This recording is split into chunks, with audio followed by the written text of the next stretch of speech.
Ah, the Sabbath. Or to us, New Testament Christians, the Lord's Day, Sunday, first day of the week.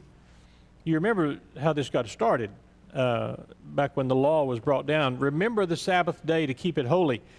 6 days you shall labor and do all your work, but on the seventh day is a Sabbath to the Lord your God. On it you shall not do any work, you or your son or your daughter or your male servant or your female servant, or your livestock or the sojourner who is within your gates.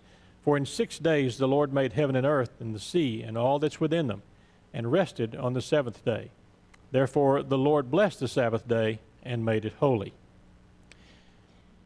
Maybe you've heard the story of the woman whose husband never wanted to get up early on Sunday and go to church. She would get up. She got up early and she started breakfast. And when she heard the alarm go off, she called up the stairs, "Honey, it's time to get up. Get ready for church." She continued to getting breakfast ready for a few minutes, and a few more minutes she went up to the bedroom and shook him very gently and said, It's time to get up. Breakfast is almost ready. Come on down and eat in a couple of minutes. And he rolled over and pulled the pillow over his head and tried to ignore her. When breakfast was ready, she called up the stairs in a slightly firmer tone. "Jim, your breakfast is getting cold. I need you down here now." After a minute or two waiting at the bottom of the stairs and hearing no movement, she marched up the stairs into the bedroom. One of the most dangerous things that you'll ever witness in your life is a woman marching up the stairs. Gives me chills. At any rate, she marched up the stairs into the bedroom and demanded, "Jim, get up now and get ready for church. Why do you make this so hard?" Poor Jim rolled over. He looked up at her and said, "Why do I have to go to church? The people aren't friendly. I can't sing, and I never know any of the songs anyway. The sermons are really dull.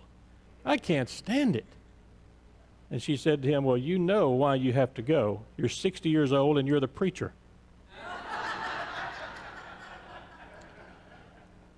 Once a week, all of us, including the preacher, have to decide what we're going to do on the first day of the week. What are we going to do this Sunday? That's a question that looms over all of us as we're working toward the end of the week, and it's getting close to the end of the week. Will you go to church? Will you find something else to do? Now, one thing's for sure, the Sunday offers our society a lot of choices. The weekends have become the ideal time to travel and get away, just even for a day or so. Sundays make a great time for a mini vacation or to have the family over. Sunday's the perfect day to take a nice leisurely drive. Maybe there's a festival going on. There's something every weekend around here. You know that. And most of major sporting events occur on Sunday. Depending on the season, you might be able to catch a football game or baseball or hockey or maybe you golf. Amateur golf on Sunday afternoon is almost like a religion in itself. And then there's shopping. Blue laws are do you remember those? Those are gone, for those of you who didn't know. Just about everything's open now, store-wise. I mean, it's convenient to shop on Sunday. The restaurants are packed. The movie theaters are there and calling you. There's malls and golf courses. All those things are full. And, you might make plans to go to church if there's nothing else to do. Every week we're confronted with that question, what will you do on Sunday? Maybe that's why the religious leaders in the Old Testament decided that the fourth commandment was a bit too broad and decided to create some additional rules and guidelines to kind of govern the Sabbath. They wanted to keep the people in line. Our text from Mark describes two dramatic actions in the ministry of Jesus, which is really interesting because if you remember, Mark's gospel starts off the good news of Jesus Christ. And then, early in the second chapter, Jesus is already in a fight, it seems. But both these things that occurred in chapter 2 that we read in 3 occurred on the Sabbath. And both confront that question, what is lawful to do on the Sabbath? The first action happened in a grain field. Jesus and his disciples were walking through the field. The disciples began to pick the heads of the grain. The Pharisees saw it and were offended, deeply offended. Is it lawful to do that on the Sabbath? No, they said. And they charged Jesus' disciples with breaking the Sabbath. The second action took place what appears to be the same day, but at the synagogue instead of a grain field. And there was a sick man present in the congregation. And as some say, the Pharisees watched to see if Jesus would heal this man in violation of the Sabbath. Maybe they put him there on purpose, even to try to trap Jesus. Others point out that Jesus may have deliberately called out this man with the withered hand to confront the Pharisees. Regardless, you can know that Jesus felt the critical eyes of everyone around him, wondering if there was going to be an opportunity to accuse him. And so he gave voice to that question that probably everyone was thinking. Is it lawful to do this on the Sabbath? From the perspective of the Pharisees, there was nothing wrong with the actions, either of these episodes, the grain or the healing. The problem was that they were done on the Sabbath. You see, the Pharisees had formed an important council called the Great Synagogue or the Great Assembly about 200 years before Christ. And this particular synagogue meeting took the Ten Commandments that we know and added interpretations, not by teaching the inner spirit of those commandments, but by adding to them other commandments and laws and rules. Whereas the Ten Commandments say, you shall do no regular work, the Great Synagogue translated that into 39, count them, specific prohibitions called the abhoth. Now, that's not something that you're going to name your child anytime soon, probably. Little abhoth running around. Probably not going to happen. The abhoth was a set of the primary prohibitions regarding the Sabbath. An example of an abhoth prohibition is reaping is work. Then they added the toldoth. You love these names, don't you? They added the toldoth, which were the rules that they added to help carry out the 39 prohibitions. Can you imagine how confusing this got? The term toldoth is kind of the secondary prohibitions related to Sabbath observance. And the rules were developed based on the abhoth.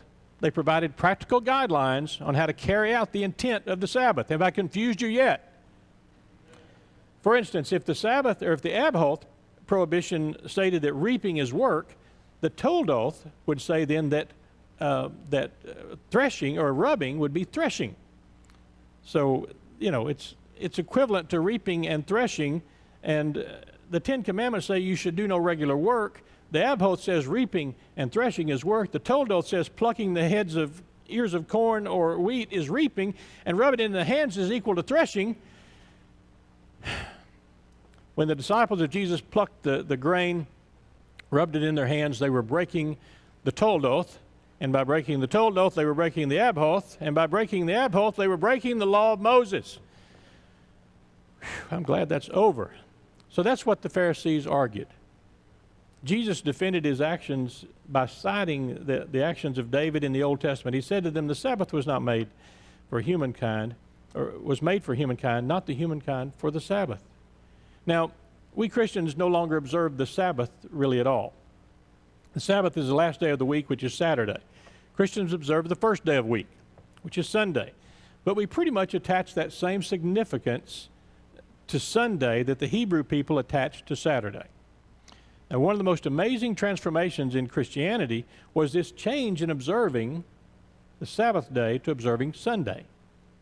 Since Jesus' resurrection occurred on the first day of the week, the early Christians thought that it was only appropriate that they worship the Lord on Resurrection Day. So in that sense, every Sunday is Easter Sunday. There was a British teacher and theologian named G. Campbell Morgan, and he said, until Christ had come, man worked toward his Sabbath. Since Christ, he works from his Sabbath. In the old economy, the Sabbath depended upon the work. In the new, the work grows out of the Sabbath. Working toward or working from. I like that. In our daily lives, are we working toward or working from? To be fair, working toward something is good, right? Working toward a goal. Maybe you've set a goal to achieve an ideal weight or at least lose a few unnecessary pounds. Working toward that goal or toward that end is a very good thing, and it feels good when the goal is reached. Maybe you working toward a goal of saving X amount of dollars to go on a special trip that's on your bucket list. And when that threshold is met and that money is all set aside, you can go and finally cross that trip off your bucket list. Maybe you decide to run a marathon or walk a 5 or a 10K, and so you work toward that by walking, running a little further each day, building up your endurance as you move toward race day. Maybe you're simply working toward the end of the week or the end of the month, trying to get there in one piece with your sanity in check. We all work toward things every day in our lives, whether it's working toward bedtime after a long day or working toward potty training a child when you're really just training yourself most of that time as you go along. Am I right? Thank you very much. Yeah, I have some experience there. In almost every endeavor I can think of, working toward something is good. And when we reach the end, when we accomplish the goal, finish the task, it's like the tide coming into the harbor, all the ships rise. Even when we only accomplish small things that we're working toward, there's a sense of satisfaction and relief, confidence that we can now go on toward other things. Working toward things is healthy and good. Wouldn't you agree? Well, thank you so much. But I'm sure you noticed that's only half the sermon title. What does it mean to work from something? Now let's imagine that you, or maybe I, were working toward the goal of running a marathon. Don't laugh, Greg. I said let's imagine. We start out walking, then we power walk maybe for a few weeks, and then we graduate to jogging, first for maybe a quarter of a mile, then a half mile, then maybe a mile. Over the weeks, we get a little further every time we work out. Experts say that virtually anyone who is in average physical condition can train to run a marathon in 6 months. And so our 6 months of training finally pays off. We complete the race. We're exhausted but proud. We've reached the goal that we were working toward, and we're happy. Now what? Well, most of us go back to the same exercise regimen that we were on before we started training, which often consists of walking as fast as we can to and from the dinner table, and then with the occasional longer trek to the garage to get the ice cream out of the freezer. Now, is that the way it should be? Well, no, you know the answer to that. After completing those months of training and finding ourselves in the best physical condition that we've been in maybe since high school, we should work from that point with a renewed sense of healthy living and celebrate the days ahead by maintaining what we have become. Maybe we're working towards losing a few pounds. Sadly, research shows that for most folks, when we reach that desired weight, we almost always go back to our former lifestyle and gain it right back. Or maybe that's just me. When Jesus defended the disciples and confronted the Pharisees, he was giving them a lesson on working from, not toward. For the Israelites, the Sabbath was supposed to be a day of rest and worship, but they had turned it into a strict set of rules that no one could adequately keep. And so instead, it became a source of guilt and oppression. Because the Sabbath is not one day that we give to God while the other 6 we're permitted to keep for ourselves. It really is a peculiar sign that reminds us of the deeper things in life. The Sabbath principle reminds us that there's got to be time in our week when we stop and take note of God. It is a sin to let our lives become so rushed, so full of busyness that we fail to take care of 2 vital human needs: rest and worship. As the early church would learn, that particular day of the week is not the important point. You can rest and worship on Saturday, or you can rest and worship on Sunday. Some people have to work on Sundays, and their days off may be Tuesday or Saturday or Thursday. They can still accomplish the Sabbath purpose, whatever day of the week it is. The Sabbath reminds us to take time to rest and to take time to worship, and then to allow our work and activity to grow from the rest and renewal that we receive. We come together on Sunday to worship and celebrate our relationship with God, and then after drinking deeply from that wellspring of life, we have the opportunity to launch into those things that face us in the coming week, those relationships, those opportunities, all those things that we will encounter during the coming week, we go from this wellspring of life to that. It's a lot like, completing all those months of marathon training and finding ourselves in the best physical condition that we've been in our lives maybe.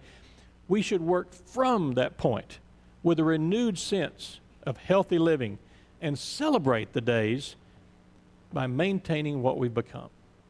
Spiritually speaking, when we come together to worship and to fellowship with God's people, our training is complete. What the work in our spiritual relationship has been done. It's over. We are free then to work from the understanding that we are loved by the Creator and Sustainer of the universe and life itself. Psalm 139, David says it well. A few of those verses I'll read. O Lord, you have searched me and known me. You know when I sit down and when I rise up. You discern my thoughts from far away. You search out my path and my lying down and are acquainted with all my ways. Even before a word is on my tongue, O Lord, you know it completely. You hem me in behind and before, and you lay your hand upon me. Such knowledge is too wonderful for me. It's so high that I cannot attain it. For it was you who formed my inward parts. You knit me together in my mother's womb. I praise you, for I am fearfully and wonderfully made. Wonderful are your works, that I know very well. My frame was not hidden from you when I was being made in secret, intricately woven in the depths of the earth. Your eyes beheld my unformed substance. In your book were written all the days that were formed for me, when none of them as yet existed. How weighty to me are your thoughts, O God. How vast is the sum of them. I try to count them. They are more than the sand. I come to the end, and this beautiful last 5 words. I am still with you. We would all do well to work from that understanding of who we are.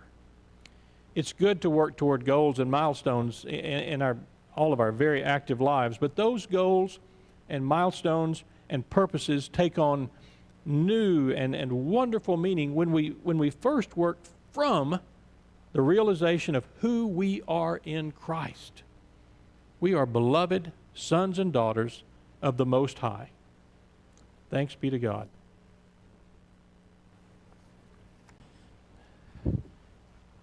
Well, if it wasn't too confusing, the idea this week is to live with an attitude working.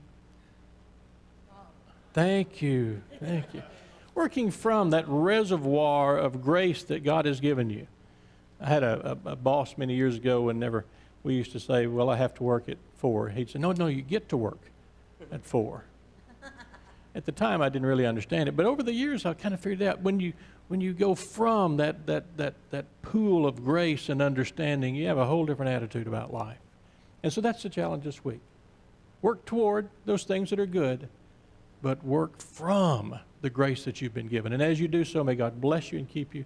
Make his face to shine upon you today and every day.